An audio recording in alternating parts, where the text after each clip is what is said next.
नमस्कार, आप देख रहे हैं पल्स 24 न्यूज। मैं हूं आपके साथ सुहानी बहुगुना।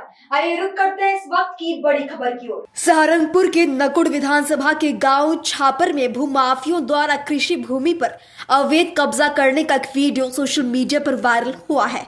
पीड़ित विजयपाल ने जिलाधिकारी कार्यालय पहुंचकर न्याय की गुहार लगाई। विजयपाल ने बताया कि 15 अक्टूबर को वो दीवानी न्यायालय में तारीख पर था। विवादित भूमि का मामला सिविल न्यायालय और राजस्व न्यायालय में विचाराधीन है, लेकिन तहसीलदार सहारनपुर ने भूमाफियों के साथ मिलकर दूसरे बैनामे का दाखिल खारिज कर दिया। विजयपाल का आरोप है कि भूमाफिया ठेके लेकर जमीनों पर विवाद करते हैं और न्यायालय तथा पुलिस की जिम्मेदारी भी लेते हैं। उनका लक्ष्य सीधे किसानों की भूमि पर कब्जा करना होता है। उच्च न्यायालय ने आदेश दिया है कि इस भूमि पर कोई हस्तक्षेप न किया जाए, फिर भी भूमाफियों ने 10-12 ट्रैक्टर लेकर विजयपाल के खेत पर पहुंचकर सारी फसलें तबाह कर दी। साथ ही पीड़ित किसान के बच्चे और महिलाओं के साथ मारपीट की। विधानसभा के छापुड़ गांव का एक वीडियो बड़ी तेजी से वायरल हो रहा है। उस वीडियो के अंदर कुछ किसान लोग जो हैं एक ज़मीन को बहा रहे हैं। हालांकि उस खबर के अंदर क्या कुछ पूरा सच है वो तो हम नहीं जानते, मगर इस वक्त जो है जनपद सहारनपुर के डीएम कार्यालय में पहुंचे हैं। क्या कुछ पूरा प्रकरण है उन्हीं से बात करते हैं कि आखिरकार जो ज़मीन के ऊपर जो ट्रैक्टर बहाया जा रहा है और काफ़ी तमाम लोग बाग वहाँ पर आपस में झगड़ रहे हैं, उस झगड़े को कैसे देखते हैं। क्या नाम है आपका? दीपक कुछ पहले। दीपक, आप ही के गाँव का एक वीडियो वायरल हो रहा है। जी हमारा ही है जी। क्या है पूरा प्रकरण हुआ? आखिरकार प्रकरण यह है, जमीनी विवाद है जो कोर्ट में चल रहा है और उन्होंने ज़बरदस्ती दखल खारिज करवाया गया और बिना किसी राजस्व टीम के अचानक से ही वहाँ पर हमला कर दिया और 10-12 ट्रैक्टर लेकर वहाँ पर हमारी ज़मीन खड़ी फसल बहा दी। कोर्ट में कब से संज्ञान में है मामला? कोर्ट में कब से विचाराधीन? कोर्ट में सन 1984 से चल रहा है सर, और सिविल कोर्ट ने हमारे हक में बैनामा कर रखा और जब से ही कब्जा दे रखा। अमीन के द्वारा कब्जा दिया गया, सिविल कोर्ट का कब्जा दिया हुआ है सन 1984 से ही। तो अचानक से कल ऐसा क्या हुआ कि कुछ लोग आए और ट्रैक्टर बहा रहे हैं खेत में? हमने वीडियोस देखी है। कौन लोग थे आखिरकार? ये दबंगता दिखा रहे लोग हैं और विधायक साहब का हाथ है उनके सिर पे। प्रशासन भी हमारी कोई सुन नहीं रहा। मुकेश चौधरी विधायक है जो कि उनका पूरा साथ दे रहा। विधायक जी का क्यों रोल मानते हैं आखिरकार? विधायक जी की तो जमीन नहीं है। क्या विधायक जी का क्या? विधायक जी का इसलिए रोल है क्योंकि वो समाज की ज़्यादा सुनना ना, हमारी तो सुन नहीं रहा। हम तो कश्यप बिरादरी से हैं, छोटी बिरादरी से हैं, वो गुज्जर लोग हैं, दबंगता दिखावे, इसलिए अपनी समाज का ज़्यादा कर रहा। हालांकि जो विधायक होते हैं, जनप्रतिनिधि होते हैं, वो तो सब समाज के होते हैं। सब साहब ने तो मेरे से ये कहा कि आपने तो इकरा चौधरी का प्रोग्राम करवा रखा, आपकी कैसे मदद कर दूँ। यहाँ तक के लफ्ज गए विधायक से। चलिए, समाजवादी पार्टी के सीनियर लीडर प्रदेश सचिव भी हमारे साथ मौजूद है, मांगे राम जी। सर, कैसे देखते हैं इस पूरी घटना को? सोशल मीडिया पर वीडियो वायरल हो रहा है और ये दुर्भाग्यपूर्ण है कि कानून में जिनका अधिकार नहीं है, दबंगता के आधार पर, गुंडागर्दी के दम पर, जो कानून का राज स्थापित नहीं होने देना चाहते, कानून की परवाह नहीं करते, ये सीधे साधे लोग हैं जिन्होंने 1975 में एग्रीमेंट करा और 1984 में बैनामा इनका कोर्ट के द्वारा हुआ और अमीन के द्वारा इन्हें कब्जा मिला। और उसके बावजूद जब दूसरी पार्टी आई उसमें हाई कोर्ट से स्टे हो गया। हम पूछना चाहते हैं आपके चैनल के माध्यम से, श्रीमान डीएम साहब से जब मिले, मुझे इनकी समस्या का पता लगा। मेरा जनप्रतिनिधि होने के नाते इनकी समस्या सुनी तो मुझे लगा कि गंभीर मामला है। 31 बीघे ज़मीन जो गांव में इनके कोर्ट के द्वारा भी और विधि सम्मति इनका कब्जा है, विधि सम्मति इनकी ज़मीन है।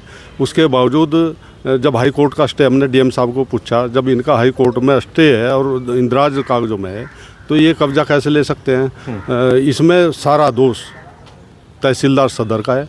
तहसीलदार सदर यहाँ कानून की परवाह नहीं करते, हाई कोर्ट के आदेश को नहीं मानते, उसके बिना साज खा करके इंदराज करने का काम किया, दाखिल खाज उनका करने का काम किया।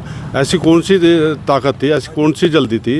हाई कोर्ट से या किसी कोर्ट से, सक्षम कोर्ट से आदेश होता, उसके बाद आप उसका दाखिल खाज करते। ये सारा दोष तहसीलदार सदर का है। तहसीलदार सदर ने हाई कोर्ट के आदेश और नियमों के तहत जो नियम है उनके ताक पर रख करके, साज खा करके उनका दाखिल खाज किया और वो गुंडागर्दी के दम पर 10-12 ट्रैक्टर लेकर के सैकड़ों लोग वहाँ मौके पर गए। जिस तरह से गुंडागर्दी उन्होंने की, हो सकता है वहाँ कोई मर्डर हो जाते। एक लड़के को चोट लगी, उनकी रिपोर्ट दर्ज होगी। हम कानून पे विश्वास करते हैं, प्रशासन पे विश्वास भरोसा करते हैं। नियम कायदे में चलने वाले लोग हैं और ये गरीब लोग हैं। हम कायदे और नियम में जो भी सही हो, दूध का दूध, पानी का पानी हो, और जब इनकी ज़मीन हो, इन पे वहाँ गुंडागर्दी ना हो। अगर उनके पास कोई आदेश था तो राजस्व टीम वहाँ जाती, पुलिस उनके साथ होती, कब्जा हो जाता, कोई बात नहीं। लेकिन गुंडागर्दी करें, ये यहाँ के प्रशासन ने देखना चाहिए। हम प्रशासन को निवेदन करना चाहते हैं कि गरीब लोग हैं, इनके कागज़ और इनकी सारी जो संपत्ति है उसमें किसी का हस्तक्षेप और गुंडागर्दी ना हो। कानून के तहत जिसका बेटा उसको दे दें।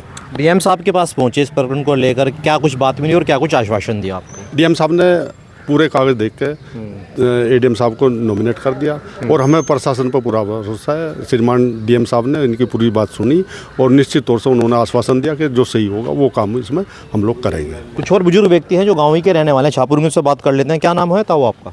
विजयपाल। आप उसी गाँव के रहने वाले हैं? मेरी ही ज़मीन है। ज़मीन आप ही की है? तो कितने वर्षों से मामला बजे? उन्होंने बताया कि 1975 से मामला कोर्ट में चल रहा है। 1975 में इसका मैं अग्रीमेंट करा था 20,000 रुपये देकर। हर 30 में मुझे मोल ली थी। हर 9 साल का इसमें टाइम था। हर बीच में मालिक ने 1 साल बाकी रह रहा है जिसमें उन्होंने दूसरे का बैनामा कर दिया था। मैं कोर्ट में उसका दावा दर्ज करके मेरा कोर्ट ने ऑर्डर कर दिया कि भाई अपना फीस कोर्ट जमा करके और इसका पैसा जमा करके और अपना बैनामा करा ले। मेरा दखल भी दे दिया, यानी कब्जे का। हर मेरी 145 धारा जो थी कब्जे की जितनी हुई वो अभी मेरे हक में थी। डिग्री मेरे हक में थी। हैं, हर इनने फिर भी दूसरे का बैनामा कर दूसरे का दखल खारिज कर दिया। इसने कैसे कर दिया जी? भी इसमें नकल में स्टे था 229 बी का। हैं, 229 बी का भी इसमें वो था मुश्तर के खाते का।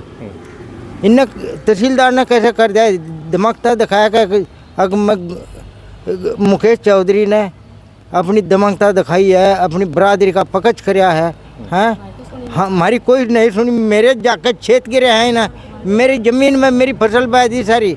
8-10 ट्रैक्टर ले जाकर। हैं, हर रात ना मैं पानी दे रहा था, वहाँ से मेरी ज़बरदस्ती मोटर खोल के। हैं, ऐसा क्या इसमें यहाँ से गुज्जर रहेंगे, यहाँ कोई गरीब आदमी नहीं रहने का। योगी सरकार से क्या कुछ कहना चाहेंगे? बाबा योगी की सरकार है, आप देखते हो गुंडे हो, भूमाफिया हो, तो योगी सरकार तुरंत शिकंजा कसती है। लगता है योगी सरकार में आपको न्याय मिल जाएगा? हमें तो न्याय चाहिए, न्याय। हाँ, हमारे साथ अन्याय हो रहा। चलिए, कुछ और महिला भी हैं जो पीड़ित परिवार के साथ आई हुई हैं, उनके घर की महिला हैं, उनसे बात कर लेते हैं। क्या नाम है माता जी आपका? जगबोती जी। क्या कुछ पूरा प्रकरण हुआ कल? जैसे सोशल मीडिया पे वीडियो वायरल हो रही है, कुछ लोग किसान खेत में आ रहे हैं, ज़मीन बहा रहे हैं। भाई गुंडागर्दी तो खाई, छेते पिट्टे। हम वहाँ से खेत में हम ठहर के तैयार हुए, रुआ लिया, हमारे अगड़ आ लिया ना, आँख मारेंगे तो हम पीछे हट जा। तो फिर कैसे आप लोगों ने अपनी जान बचाई? पुलिस को कॉल किया? भाग गए लुक कर। और क्या करते, हम मरते वहाँ से जी। वो हमारे पर हमला करे ना। तो चलिए, आपने देखा नकुड़ विधानसभा के छापुर से जुड़ा ये मामला था, जहाँ मीडिया पर एक वीडियो वायरल हो रही थी और ये पीड़ित परिवार आज जनपद सहारनपुर के डीएम कार्यालय पर अपनी शिकायत को लेकर पहुंचा था। हालांकि इस मामले के अंदर क्या कुछ पूरा सच्चाई है तो एक जांच का विषय है। लगातार इस प्रकार आपको जनपद सहारनपुर से जुड़ी हर खबर आपको दिखाते रहेंगे। सहारनपुर से पल्स 24 के लिए पुरुषोत्तम सैनी की खास रिपोर्ट। नमस्कार। ये थी इस वक्त की बड़ी खबर। ऐसी तमाम खबरों के लिए देखते रहे पल्स 24 न्यूज।